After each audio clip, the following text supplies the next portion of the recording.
Well, welcome back, and time for Health Matters now. A very, very important subject this morning.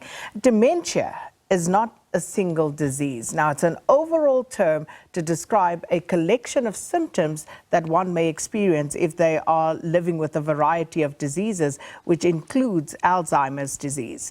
Diseases grouped under the general term dementia are caused by abnormal brain changes, and dementia symptoms also trigger a decline in thinking skills, known as cognitive abilities, and severe enough in some instances, it can lead to the impairment of daily life and independent function.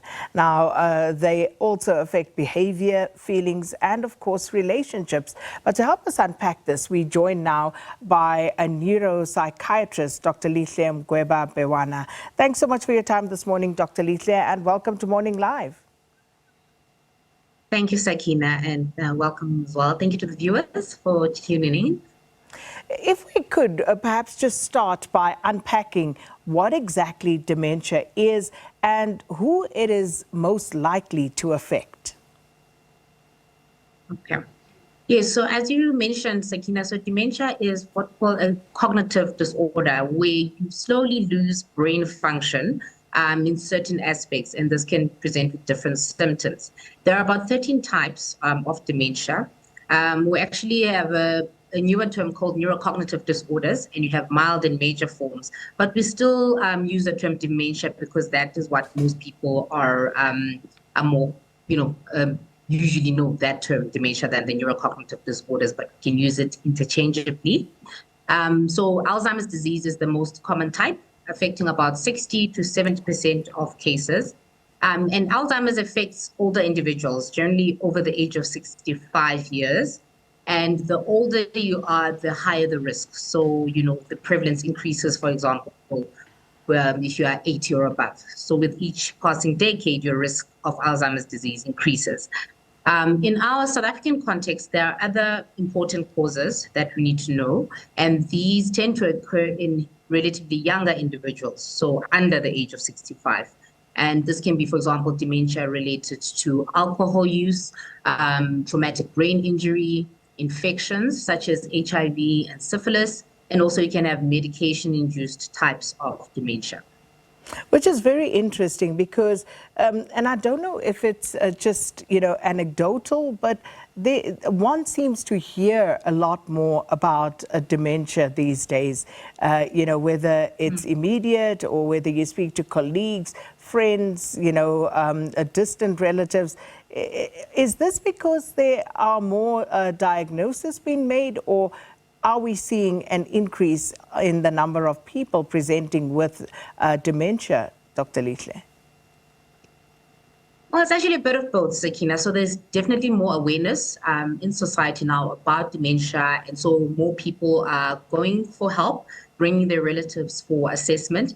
And there is also an increasing prevalence in dementia. For example, the statistics that postulate that currently we have 50 million people worldwide who have dementia, but that by 2050, this is expected to triple to 150 million. So it's both. There's an increase and there's also more awareness. And then, of course, you mentioned the age factor, but what about something like early onset of dementia? Is this something that could happen in people who are younger? And if so, what would those symptoms look like? Okay. Yeah, so you can have an early onset even of an Alzheimer's type dementia. This happens more especially if you have sort of a genetic risk or predisposition. So we tend to find those in younger people under the age of 65. And then some of the other types of dementia as well, like Lewy body dementia, tend to occur in relatively younger individuals. Dr. So if there's a genetic cause, then yeah, your risk of getting it at a younger age increases. But what are the symptoms generally? What should one be on the lookout for? Okay. Well, classically, we always, most of the time people will bring their relative in or they'll bring themselves in if they see a change in their memory. So they're not remembering things like they used to. And that's often the sort of the classic symptom. So you start losing things like keys. You start repeating yourself in conversations or asking the same question over and over again. And then there can also start to be some safety issues. So people forgetting the stove or forgetting to lock the door. And sometimes the first sign can be increasing confusion. And that's another thing with dementia, is that it can initially present with a delirium. And so you brought into casualty, for example, for another cause, or you have confusion, and then the tests are done, and maybe an infection is treated. But underlying that delirium, then they actually find that person is starting to become cognitively impaired. It's important also note the changes in the mood and personality. So, the individual is just no longer who they used to be. The personalities changed, or they have a new onset of depression or anxiety that they never had before.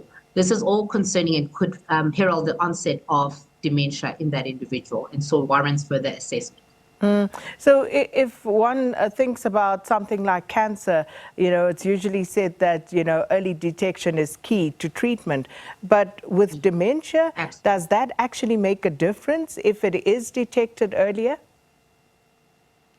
Absolutely, Sakina, because we have what we call sort of reversible causes of dementia. For example, some people may have a vitamin B12 deficiency or other deficiency, and once we treat that, the symptoms actually improve or even resolve. And so it's important that when an individual has these symptoms, they go and present themselves to their healthcare professional. So some tests can be done to see if they don't actually have a reversible cause that can be treated, and they go back to, their normal state. And of course, Dr. Lihle, just that link again between dementia and Alzheimer's, how are we able to differentiate? And of course, how do you actually deal with this should you suspect a family member or maybe even yourself at those moments of clarity are maybe going through something? Okay. So dementia is the umbrella term, and then Alzheimer's would be then under that umbrella. So it's one of the types of dementia.